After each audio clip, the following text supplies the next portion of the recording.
Paliwanag mo ibig sabihin. Yan. Ito, Chung Chung Pausin. Munti Pre. na akong madali, pre.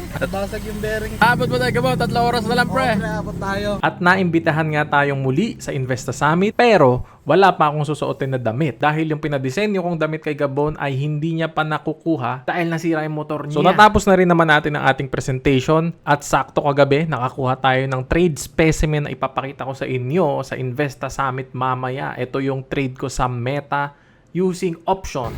So yan, 357. Kaya habang inihintay ko yung t-shirt natin na dadalhin ni Gabon, dito muna tayo tumuhog-tuhog sa Gedli ng Calamares, ng Fishbowl, Kikiam at Tokneneng. Ang delivery, ano na, umabot. Yan ang bago nating, ayan, susuotin natin mamaya, umabot pare, ganda. Paliwanag mo ibig sabihin. Yan. Ito, Chung Chung Pausin. Or menu sa restaurant.